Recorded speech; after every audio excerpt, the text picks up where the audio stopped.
Hey, good afternoon, everyone. So today we are going to do a hypothesis test about a population proportion. This is in 10-2. Last class we did a hypothesis test about a population mean. So I know in the book it was out of order. It was the only time I went out of order. It was section 10.3. This is very similar. I just like to do means first, the population mean, because of that t value, the t table. I want to get students used to that.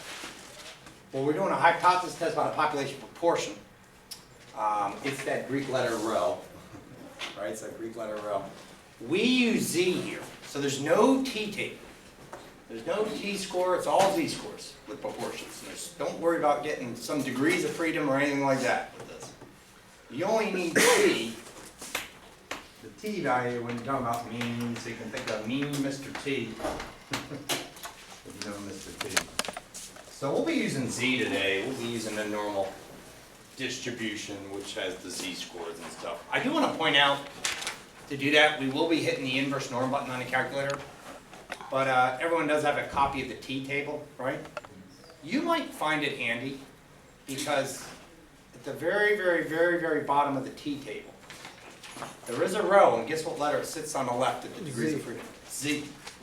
So if you want to get your z-scores off this table, you just use that bottom row. Does anybody need an extra copy? Yep, you bet. Anybody else?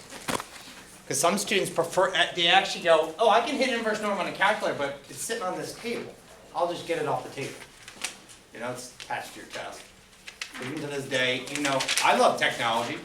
Sometimes it's quicker. Okay, I got to go all the way over there to find it. I'm like, oh, wait a minute, it's right here. Right? So you can still use that table.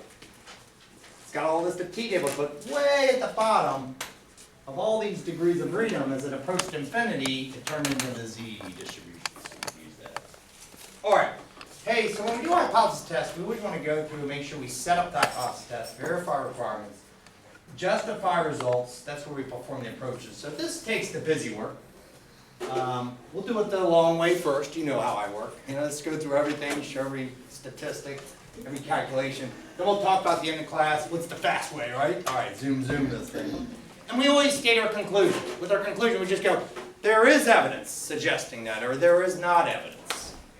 And we'll be doing that. Thursday is going to be a day where we get to review, kind of put it all together and just do this stuff. Do some confidence intervals, do some more hypothesis tests. On that, though, I prefer that we do use the technology so we can move fast and make sure people understand these concepts of p-values and stuff. So, hey, the first problem I'm going to do does deal with proportions.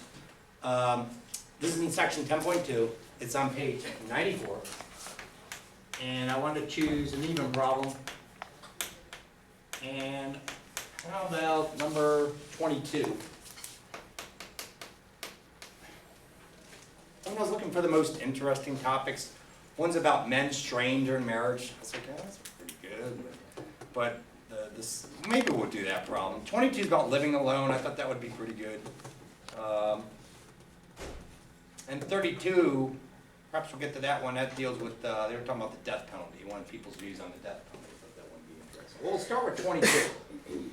I know it's not every time, but usually, would you expect this? In the very first sentence, they're going to state the status quo. All right? That null hypothesis. Usually they state that in the first sentence. This is what the first sentence says. Living alone is the title. In the year 2000, 58% of females aged 15 years of age and older lived alone. This is according to U.S. Census Bureau. So right there, that's our status quo, and we can start setting up our hypothesis test. Like, all right, here we go. I do this vertically. If you like to do it horizontally, you can, like H naught here and H sub 1 over here. That's your null hypothesis. We call this the null hypothesis. That's the alternative. So the null, I have to put an equal symbol, and I have to put that number I just read, 58%. Decimal or percentage, whatever way you prefer. You can write like that. You can write 58%, right? The way you prefer. But I do have to put something right here. This is the most common error where I have to take off little points, you know, when I'm grading. Students forget to put the parameter here. This is either a mu or it's a rho. Which one is it? Rho. Good, I'm going to put it. So I have to put, oh, there's a rho equal. Now, how are we going to know which one to use during a test when all these word problems look the same? Population for rho, mean for mu. This is great. Percentage, I love this. When they're saying it's a percentage. They're saying that this is some kind of proportion. That's how they know it's proportion. So that's how you know it's not going to be a mu. All right. Now this, I get to write the same symbol every time. I get to write the same number every time. This depends though. I'm going to put a less than, I'm going to put a greater than, or a not equal to. Depends on the wording in the remaining part of this word problem. If they say less than, greater than, right? Sometimes they say more than. But if they use the wording has changed, or if they use the wording is different, that's where we're going to use a not equal to. So I'll keep reading. A sociologist tests whether this percentage is different today by conducting a random sample, blah, blah, blah, blah, blah, blah. Did you hear it? It's different. And I'll repeat it. Everyone, it's all about the wording. A sociologist tests whether this percentage is different today. Sometimes it's at the end of the paragraph, because there's more words here to go with. But right there they said, someone's testing, is it different? And it's like, that means it can be less than or greater than. So it's a, yeah, the not equal to symbol. They call this a two-tailed test. So you might even put that off the side. You're like, I know I'm doing a two-tailed test. This is a two tails. You can write that off to the side somewhere. That means when we draw our bell curve, we're shading two ends, both tails. All because of the word is different. The other phrase, by the way, to look for when you practice the textbook problem is has changed. See, that doesn't tell us whether it's greater than or less than. All right. So, two-tailed test. We've set up our hypothesis here. Check. We'll go through and make sure we do everything. So now I need to verify requirements. Well, we need the numbers. Let me keep reading. Okay, what do we got? So the sociologist did this test. Random sample. Okay, that's good. She random sampled 500 females. They were all aged 15 years of age and older. You know, asked them a question about living alone. And when she found that 285 were living alone. All right, so let's go write that off to the side somewhere. We've got a 285. Said they were living alone, but the sample size was what? 500. And don't we need a p hat out of this? Mm-hmm. What's the equation for p hat? P hat equals to x over 9. X over n. X over n, is sorry. sample size. Very good. I'm going to put p hat. I'm going to write that. Nowhere in the word problem it said p hat, but we know that's called a sample proportion. That's the null hypothesis about the population proportions. We went out and did the same. This is called inferential statistics. We're challenging this. Like the sociologists is. They're challenging that status quo for the Census Bureau. I think it changed. I think more want to live, you know, maybe live alone, or less want to live alone. Either or, but she's testing whether it's going to be different. All right. What's that? 0.57. It's nice to write it, so I'm going to put 0.57. Hey, but before we get so captured in all the words and stuff, it is interesting to just stop and think for a second. My gosh, is that number close to this? Isn't it? I mean, I'll be honest, this is my hunch. I haven't done this problem yet. My hunch is, in the end, we're not going to have evidence to go against the null. Do you agree? We'll see, though. And maybe there's oh, it's less than that. Yeah, our goal, what we do in stats, we test whether or not the results are statistically significant. We want to know if the results are statistically significant. I don't know yet, but I'm pretty sure this is so close to that, I don't think we're going to have evidence to go against the null. Do you agree? It looks like we're going to fail to reject the null, as you said the other day, Sierra. It looks like we'll fail to reject the null. Well, let's see what we get. We'll see what we get. All right. Any other numbers given this word problem, they always have to give the level of significance. So when at the end of the problem, they said the level of significance is alpha equal to 0.1. I always use a different coloration. So I'm going to write that down. Alpha, this is called the level of significance given to us, is 0.1, or you can write 0.10. Be careful, is that 1% or 10%? 10%. Good. Everyone agree? All right, that's 10%. So just let everyone know that. That's not 1%. That's 10%. That's a 10% alpha level. It's called the level of significance. All right. So we see that. All right, cool. Well, hypothesis test is set up. These are just numbers we pulled out from the word problem. Just little notes. Always nice to write things off to the side. Let's verify the requirements because we got all the values we need. You know, isn't this interesting, everyone? With means, didn't they give us a standard deviation? See, we don't get that here. But proportions, all they do is, what's the p-hat? What do you get? 285 out of 500 said this. Okay, let's roll. So we're gonna roll. All right, verify requirements. This is quick. Didn't he say it was a random sample? Yep. Check. Oh, it's a random sample, or feel free to write SRS for simple random sample. Just gonna check that off. I have to check, is n times the row times 1 minus row greater than or equal to 10? And I just want to make sure the sample size is less than 5% of the population size. This is pretty big. I think we're going to be good to go.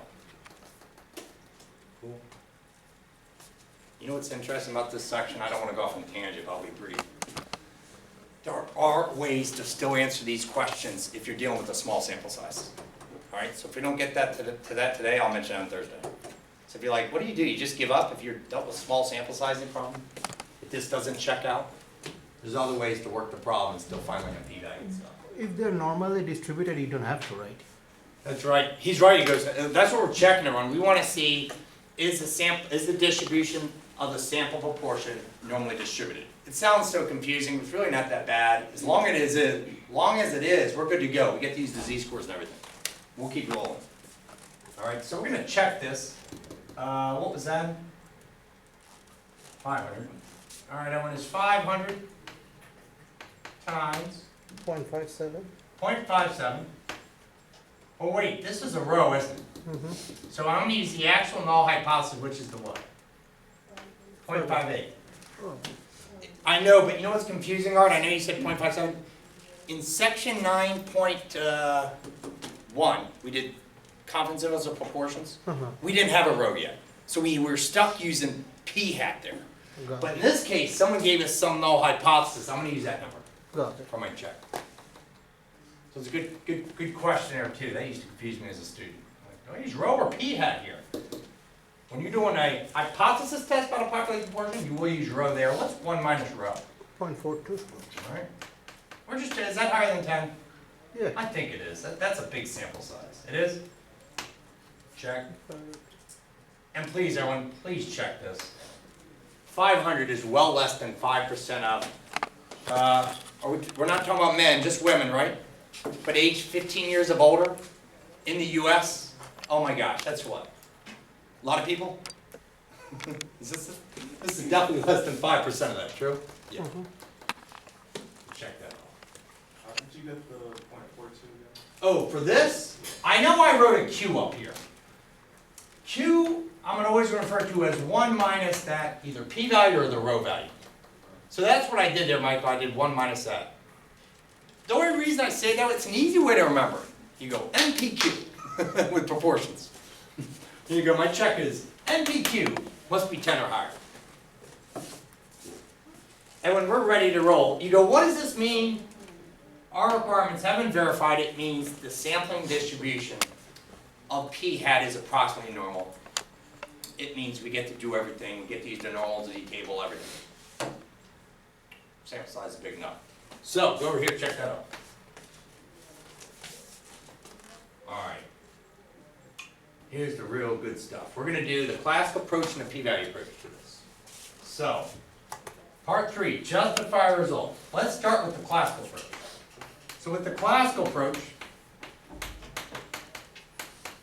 what we do is, first we draw a bell curve. Pictures really help. These are bell curves, it's normally distributed. I put a Z here so I don't screw up and use T accidentally. I just put a Z there. And right away when I grab my other chalk, once I get the bell drawn, I go to a different color because I'm going for this number right here. Do you see that? And I have to shade either one of the tails or both tails. Where am I shading? Both tails. Two-tail test, right? Yeah. All because of that. If it was greater than, I would only shaded that tail. If that was less than, I would have shaded that tail. But it's two-tail, I shade both tails. Right now, you're trying to estimate, well, how much do I shade? Well, I'll just get some chalk down. I'll just get a little chalk going here. But we can go in here and get really, really nice and neat with this thing. But I'm starting to shade two tails, it's a two-tail test, get it going. Right? Now, is everyone ready? Because I know a lot of people are ready. I'm gonna wait till I get, everyone's attention, because this is like huge. Because you'll crush this stuff. I think you'll ace this stuff.